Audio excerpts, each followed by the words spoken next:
I want to start today by asking you to do something a little different. I want you to perform a small experiment with me Oh, an experiment right off the bat. right off the bat. So if you are in a place where it is safe to do so, so maybe you're sitting on your couch or at your desk, I want you to close your eyes. Obviously, if you're driving, please keep them open. Yes, please keep them open if you're driving, but just tune into your other senses for a moment. We're doing a little visualization. Huh? Or I guess rather an oralization. Exactly, an oralization. Imagine you're sitting in the driver's seat of a car. It's a cold morning. You press the start button. Mm-hmm. What happens? Do you hear a mechanical whir of a starter motor? Or do you feel that deep, sort of throat-clearing thrum as a big V8 engine wakes up? Right. Or is it something else entirely? Maybe just a futuristic digital chime and then just silence. It's interesting because that initial moment, it really sets the stage for the entire relationship you have with the machine. It does. Now imagine you pull out of the driveway. You feel the texture of the asphalt vibrating right up through your hands on the steering wheel. You hear the wind rushing over the side mirrors as you accelerate. Yeah, you hear the rhythmic thud, thud, thud of the tires hitting those expansion joints on the highway. It is a symphony, really. It is. We usually tune it out because it's just background noise to our daily lives, but it is a highly complex acoustic performance. And that is exactly the hook for today's deep dive, because absolutely none of that is accidental. Enough of it. Not the hum, not the vibration, not even the specific thunk sound the door makes when you close it.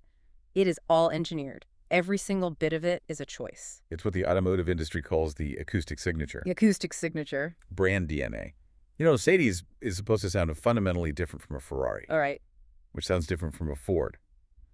It is basically a promise the car makes to the driver about what kind of experience they're about to have. But here is the massive problem, and this is really the central tension of the source material we're looking at today. The gap between data and feeling. Exactly. How do you design a feeling? How do you engineer a specific emotion using spreadsheets and graphs and decibel readings? Because traditionally that is all engineers had. Just rows and rows of numbers. And you can't hear a spreadsheet? No, you cannot.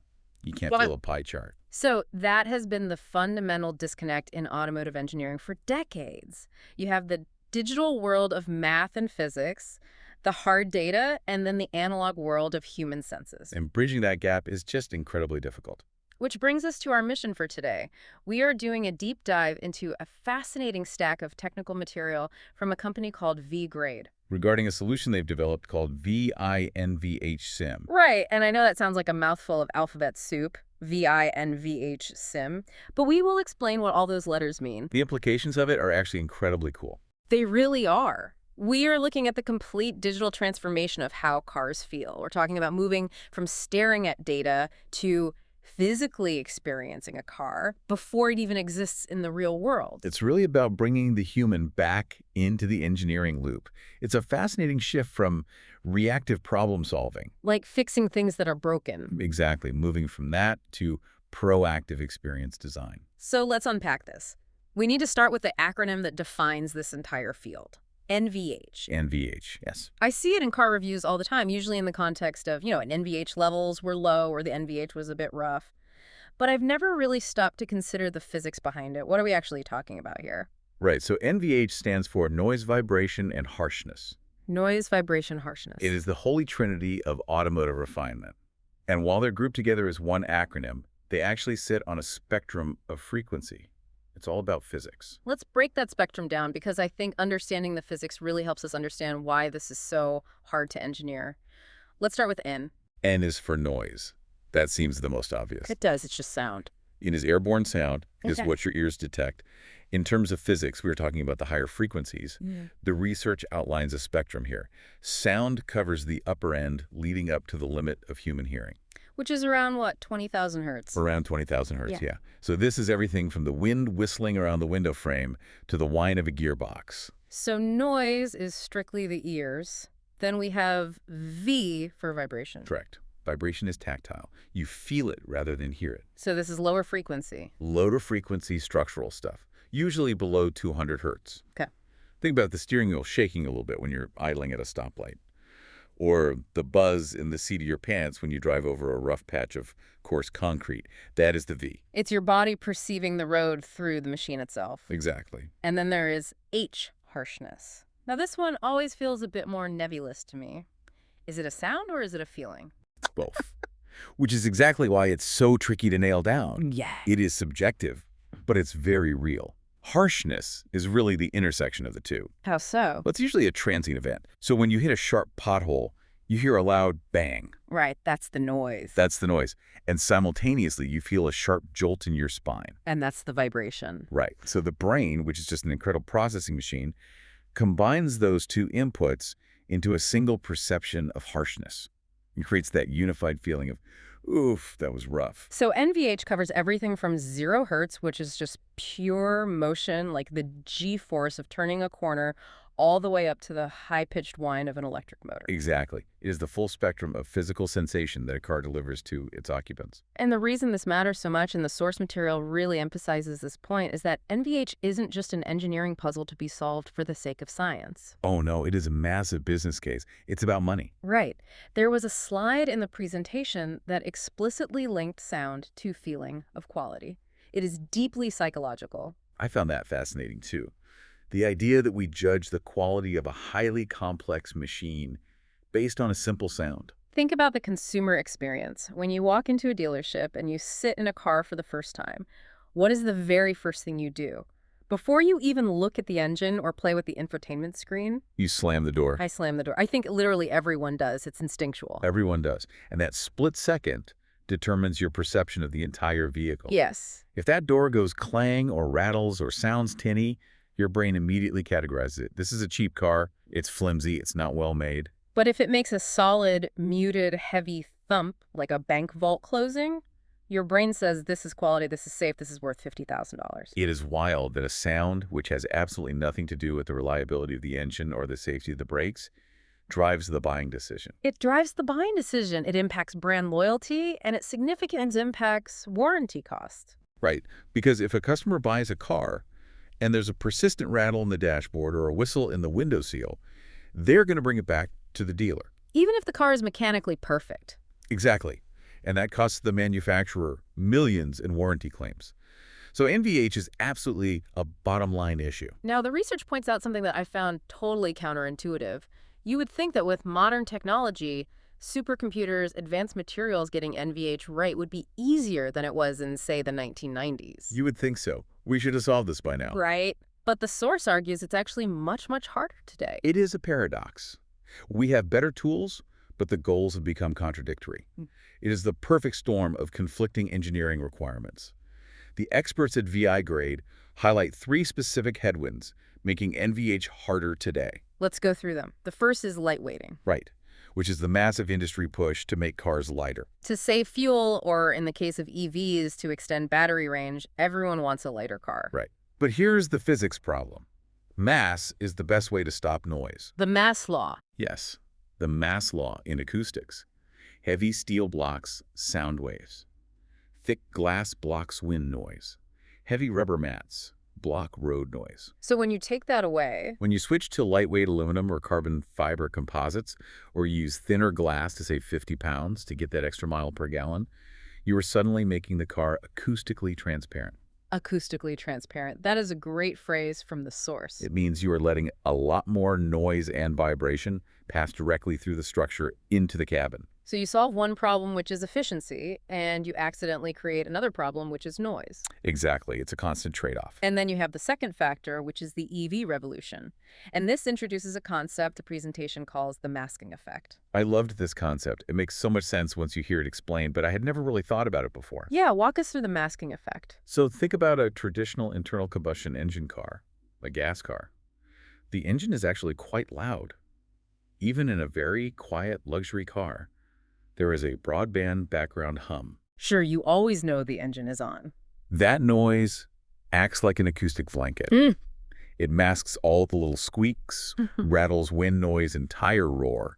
You don't hear the plastic dashboard creaking because the engine hum is drowning it out. It is like having a fan on in your bedroom to drown out the street noise or the neighbors. The fan itself isn't silent, but it covers up the annoying spikes of other noises. That is a perfect analogy. Now take the engine away. You have an electric vehicle. It is effectively silent. suddenly that blanket is gone. And you hear everything. You hear everything. You hear the wind rushing over the A-pillar much more clearly. You hear the tire tread pattern literally slapping the pavement. And worse, you hear new noises that were never an issue before. Yes. High-frequency tonal whines. Electric motors spin at incredibly high speeds, much faster than gas engines. Right. The gears, the power electronics, the inverters, they make these high-pitched sounds that can be really piercing and annoying. It's that mosquito sound. And in a gas car, the combustion rumble would just bury those sounds. Exactly. In an EV, they're front and center. So silence actually makes the engineering harder, not easier. You have nowhere to hide. There's nowhere to hide. Every flaw is exposed. And then the third factor the source mentions is autonomous driving. Which fundamentally changes the human from a driver to a passenger. And passengers are biologically much more sensitive to NVH than drivers are. Really? Why is that? This relates to how our inner ear and brain process motion. When you are driving, you are focused on the road. Your hands are on the wheel. Your body anticipates the bumps because your eyes see them coming. Right. Your brain braces for the impact. You have agency. You know you're about to hit the pothole. But when you are a passenger, maybe reading a book or scrolling on your phone, you're disconnected from the motion. Yeah. Every vibration, every lurch, every sound is magnified. Because it's a surprise. It's a surprise to your vestibular system. If you're going to build a robot taxi, it has to be incredibly smooth. If it vibrates or lurches unpredictably, people will just get motion sickness. So we have this trifecta of difficulty right now. Lighter cars that transmit more noise, silent powertrains that reveal every flaw, and pickier passengers who are prone to motion sickness. It's a massive challenge for the OEMs. And this brings us to the core problem that VI grade is trying to solve, what we can call the spreadsheet versus simulator problem. This is the historical bottleneck. Traditionally, how did you solve NVH problems? You built a car. You built a car, you built a physical prototype, often called a mule. Which sounds expensive. And why do they call it a mule anyway? It comes from the animal. Stubborn, hardworking, and usually a hybrid of different things. In the car world, a mule might be the new prototype engine stuffed into the body of an older car model just to see how it runs. Okay. Or it's a completely hand-built prototype of the new design. But building these is incredibly expensive and slow. I can imagine. You design the car on a computer, you wait months for custom parts to be fabricated, you assemble a prototype by hand, and then you take it to a test track. And only then do you actually get to hear it. Right. You drive it, and only then do you realize, oh no, there is a terrible booming noise at 60 miles per hour. And at that point, you've already spent millions on the design and the tooling. Exactly. It is far too late. You are in fix-it mode, not design mode. So what do? They start slapping heavy sound-deadening mats on the floor panels to fix the problem, which adds weight and completely undoes all your lightweighting work. It is a Band-Aid solution. And the source material mentions that reliance on data alone is the other trap here. You can have a graph that shows decibel levels, but a graph doesn't tell you if a sound is actually annoying. That is the key distinction. Loudness is objective. You can measure it with a microphone. Right. Annoyance, however, is subjective. It's human. A graph can show you a spike at 1,000 hertz, but it can't tell you if that spike sounds like a cool, sporty turbo whistle that customers will love, or if it sounds like a dentist's drill that will drive them crazy. You have to actually hear it to know. You have to hear it. So enter VI NVH sim. The philosophy here is experience NVH like never before. It is about shifting from looking at data to experiencing it. They call it bridging the three worlds. CAE, which is computer-aided engineering, the math models, physical testing, and human perception. They want to bring the human into the loop way, way earlier before a physical car ever exists. Yes. One concept in the presentation that I thought was just brilliant was the virtual reference fleet. This feels like a massive asset for a car company. Oh, it is a total game changer. Think about how competitive benchmarking works today. If you are developing a new luxury sedan, say the next Lexus, you go out and buy a BMW, a Mercedes, and an Audi. Because you want to know what the competition feels like so you can beat them. Right. So you buy them and you keep them in a parking lot. But cars degrade. It's just entropy. Tires wear out, rubber bushings get soft, the metal rusts, the suspension settles. So the BMW test today feels different than it did 2 years ago when it rolled off the line. Exactly. Plus it costs a fortune to maintain, insure, and fuel that fleet of physical cars. And with the virtual reference fleet. You capture the fingerprint of those cars, the acoustic and vibration data, once when they are brand new. You digitize it. Okay. Now you have a digital library. You can drive that competitor's car from 5 years ago in the simulator, and it will feel exactly like it did the day you measured it. It never rusts. It never runs out of gas. And you can switch between them instantly. Literally instantly. Yeah. You can be driving the virtual BMW, hit a button, and 1 second later, you are driving your new prototype concept on the exact same virtual road. Wow. It allows for perfect A/B comparison. You can say, is our wind noise better than the Mercedes? Click. Yes, it is. That is wild. It is like having a Spotify playlist, but for driving experiences. Play me the 2023 Porsche. Play me the 2025 prototype. That is a great way to put it. It effectively creates a time machine for engineers. So let's talk about the gear, the toys, if we can call them that, because the source material breaks down a hierarchy of simulators. It is not just one machine. It is a whole ecosystem, depending on what the engineer needs to solve. Right. It's about having the right tool for the right job. You don't need a multi-million-dollar motion rig just to check a wind noise sound file. That would be overkill. So starting at the bottom, or I guess the most accessible level, is the desktop NVH simulator. This is exactly what it sounds like. It's a desk, you have steering wheel pedals, and a really, really good pair of headphones. It looks a lot like a high-end sim racing setup you'd see on Twitch. Very similar hardware, but the software is totally different. The focus here is auralization. Which is a fancy word for making data audible. Making data audible exactly. This is perfect for rapid A/B testing. Let's say you are an engineer deciding between two different electric motor designs. Motor A has a whine at a certain pitch. Motor B is deeper. You can just toggle a switch. Design A, design B. Instant feedback. You can listen and say, okay, design A is going to drive customers crazy on the highway. It pierces right through the music. Let's go with B. And you didn't have to build either of them physically. You saved months of time in 5 minutes. Months of time and probably hundreds of thousands of dollars. Moving up the ladder, we get to the compact NVH simulator. And this is where we add the V to the NVH. Yes. The desktop is mostly about sound. The compact simulator adds tactile feedback. It has what they call 7 to defs. 7 degrees of freedom. That sounds like a kung fu movie title. What does that actually mean in an engineering context? It refers to the different ways the simulator can move or vibrate. It isn't flinging you around the room like a roller coaster, but it is vibrating the specific contact points you have with the car. Like the seat. The seat vibrates, the steering wheel shakes, the pedals buzz under your feet, all on different axes. Why is that specific vibration important? Why not just use the headphones? Think about idle vibration. You're sitting at a red light. If the steering wheel is shaking in your hands, the car feels cheap or broken, you need to feel that to judge it. Right. Sound isn't enough there. Or think about road texture. When you drive over coarse concrete versus smooth asphalt, you feel that change in your feet and hands just as much as you hear the tire roar. It's a whole body experience. Exactly. The compact simulator lets you evaluate that harmony between what you hear and what you feel. Because if the sound says smooth, but the seat says rough, the driver gets confused. It feels disjointed.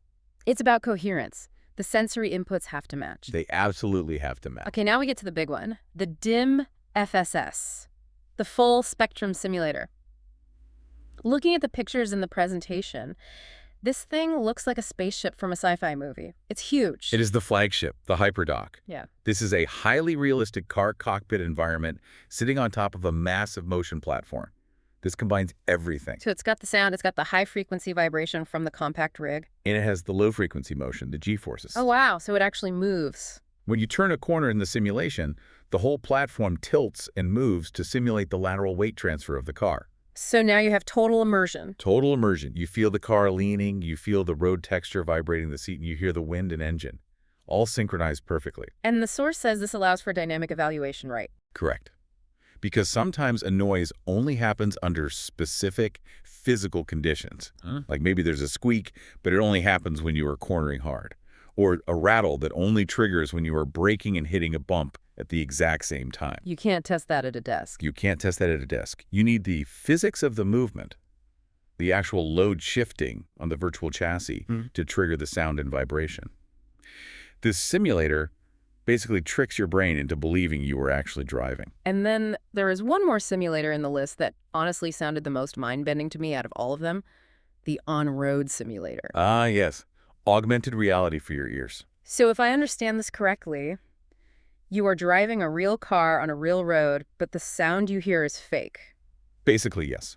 You get in a mule car, maybe a current production car, it drives like a car. Right. But you're wearing specific headphones, or they use the car's built-in speakers in a highly calibrated way, and the computer is generating the sound of a completely different car. Or a car that hasn't even been built yet. Exactly. But why would you do that? If you have the big spaceship simulator in the lab, why go out on a real road? Well, imagine you are testing active sound design, fake engine noises for a new EV.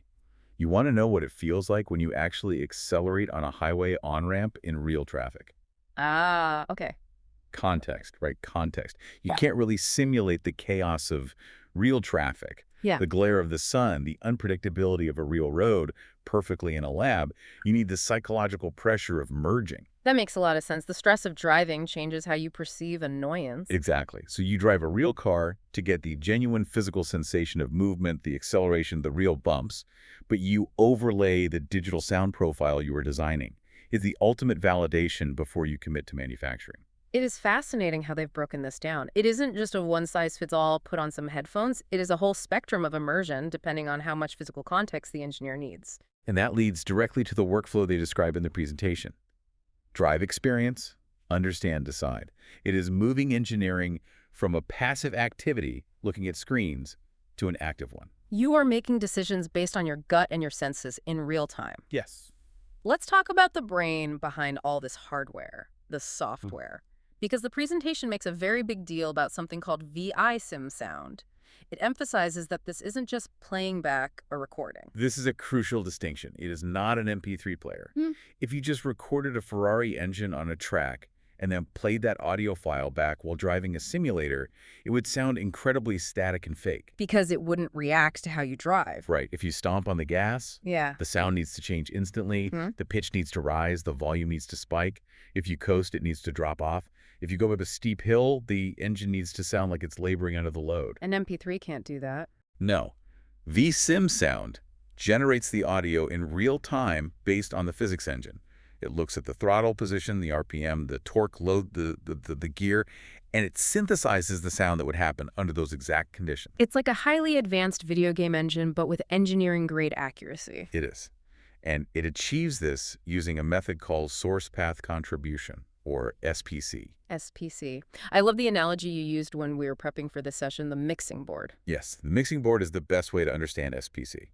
Imagine the car's entire soundscape is a music track in a recording studio. You have individual instruments. Okay, so let's build the band. The sources are the instruments. Right. The engine is the lead guitar, the tires are the drums, the wind rushing past the mirrors is the vocals. That's the source. Got it. Then you have the path. The path is how the sound gets from the source to your ear. Sound doesn't just teleport. Is it coming through the window glass? Is it vibrating through the steel floorboards? Is it coming up through the steering column? Those physical mediums are the paths. And then contribution is just how loud each track is in the final mix that hits your ears. Exactly. So in the simulator, an engineer can do something you absolutely cannot do in real life. They can sit down at this virtual mixing board and say, there is way too much noise in the cabin. Is it the tires or the wind? And then they just click a button. Click. They mute the tires. Just like that. You can mute reality. Just like that. In the simulation, the tires go completely silent. If the annoying noise is still there, for a fact, it is the wind. That is incredible. Or they can say, what if we made the window glass 2 millimeters thicker? They adjust the path in the software and instantly hear the difference in the cabin. That is incredibly powerful. Because in the real world, to test thicker glass, you'd have to order the custom glass, wait for it to be manufactured, install it in the mule car, drive the car. That is weeks of work. Here it is a mouse click. Turn down the wind noise. Turn up the engine exhaust. Mute the transmission whine. It gives engineers a level of control that was frankly impossible before. You can deconstruct the soundscape layer by layer and rebuild it. The source also talks about hybrid modeling, which sounds like a mix of real data and fake data. It is.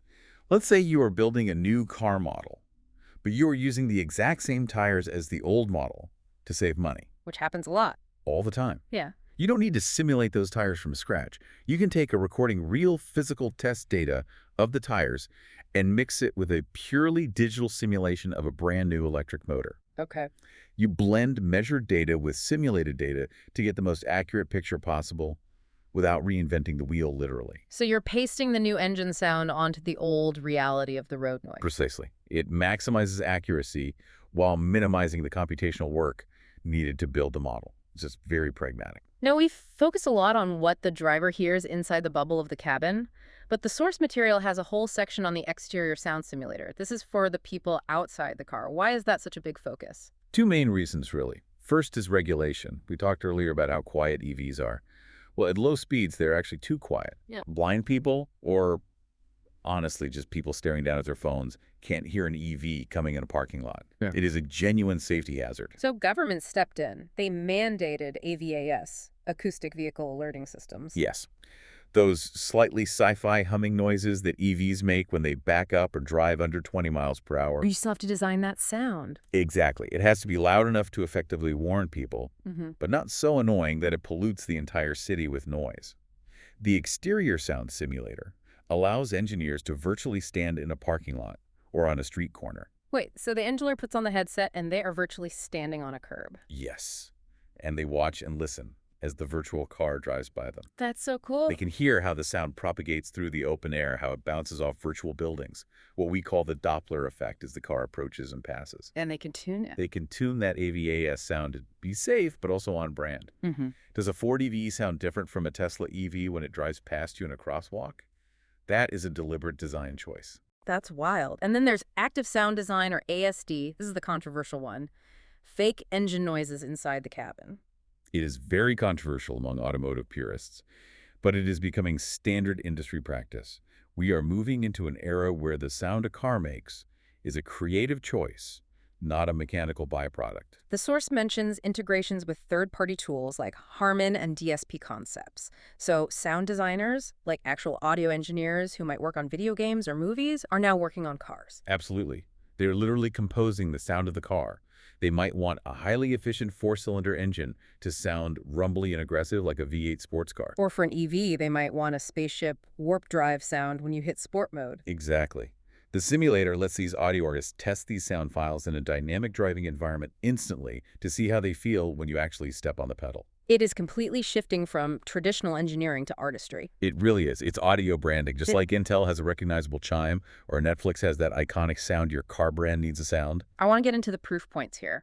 The source material lists several case studies, and I think these really ground the technology in reality. Because it is easy to say simulation is the future, but who is actually using it and does it actually work? The list is incredibly impressive. It really covers the whole industry. Let's look at the first one they highlight, the Ford Puma Gen E. This is the electric version of their compact SUV, right? Right. The challenge here was creating a propulsion sound. Since it is an EV, it doesn't have a natural engine note to tell the driver how fast they're going. And we rely on that sound to judge our speed without looking at the speedometer. We do instinctively.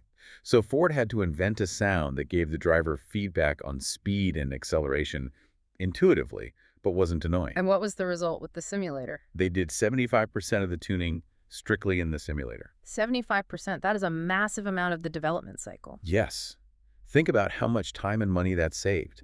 Instead of building prototype after prototype, they sat in the rig, drove the virtual car, tweaked the sound file, drove it again. Iterating in real time. They only went out to the physical test track for the final validation and sign-off. Wow. Then there's Ferrari. Now, Ferrari is super interesting to me because their sound is arguably their actual product. People buy a Ferrari for that scream. Exactly. And Ferrari is facing an existential crisis right now. Noise regulations, particularly in Europe, are getting stricter every single year. You literally aren't allowed to make cars as loud as you used to. No, you aren't. Plus, they are putting particulate filters on the exhausts to clean up emissions, which physically acts like a giant muzzle.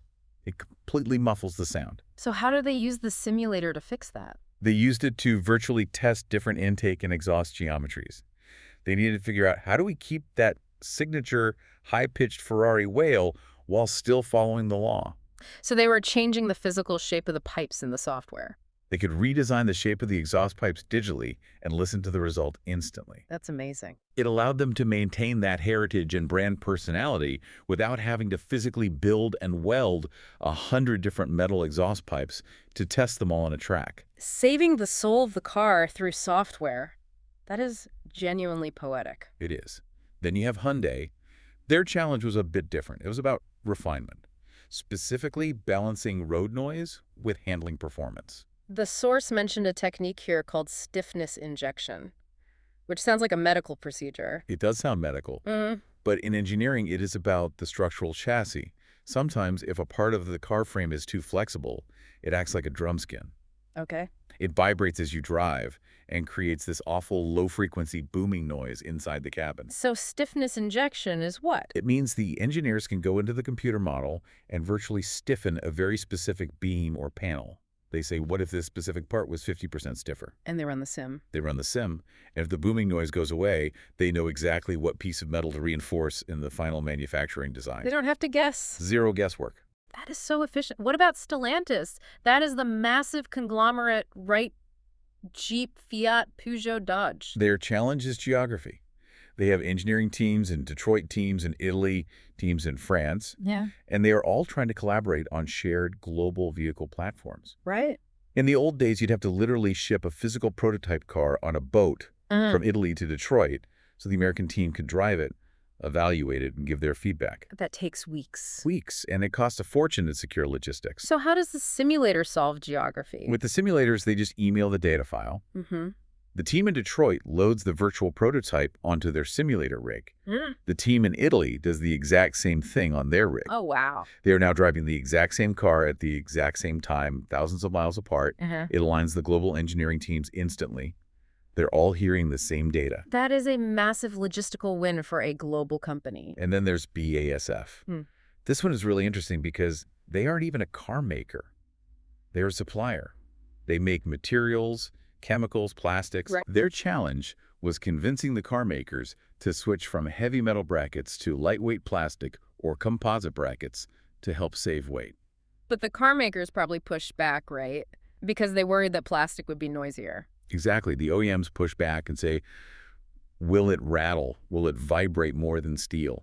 BASF used the simulator to demonstrate what they call acoustic transparency. How do they do that? They could put the OEM engineer in the simulator and say, here's the car with the metal bracket. Listen to it. Now here's the car with our composite bracket. Listen to it. And if they sound exactly the same. But the composite one is 40% lighter than the sale is made. It allowed a supplier to definitively prove their value using objective NVH data that the customer could actually feel. That's a great sales tool. And finally, Subaru. Subaru focused heavily on the end customer. They used what's called jury evaluation. Which is basically bringing regular, normal people in to drive the simulator. Exactly. Instead of just a bunch of engineers in a room deciding what sounds mathematically good, they put regular target customers in the seat. Drive this. Do you like this sound? Is this whining noise annoying? Right. They aligned their internal engineering targets with what actual buyers wanted way, way before the car was ever physically built. It really seems like this technology touches every single part of the industry, from the material suppliers to the designers to the global executives signing off on platforms. The market adoption stats in the source really back that up too. They've sold 94 systems globally. 29 different OEMs are using it, including the top 8 car manufacturers in the world. So this isn't some experimental fringe tech anymore. This is the industry standard. It is the new normal. If you aren't doing this, if you are still just relying on physical mules, you are falling behind. One thing the source mentions toward the end is the open architecture philosophy. Why is that such a big selling point for VI grade? Because the auto industry is just full of different proprietary software tools. Some teams use Siemens for physical testing, some use ANSYS for simulation, some use MSC Nastran. And usually those programs notoriously don't talk to each other. All right, they create data silos. VI Grade deliberately designed their system to be open. It can ingest data from B&K, from Siemens, from anywhere. It plays nice with others. Exactly. It prevents that crucial data from getting locked away in one department. It encourages that flow of information from the test track to the design lab. So as we kind of zoom out here, looking at all this, what does this all mean for the future of how cars are made? I think the single biggest takeaway is the profound shift from reactive engineering to proactive design. Unpack that for us a bit more. For 100 years, NVH was almost entirely reactive. The mentality was, we built the car, it has a noise, go find the noise and kill it. It was essentially damage control. Yes, it was fixing problems. Now with tools like VI NVH Sim, it is completely proactive.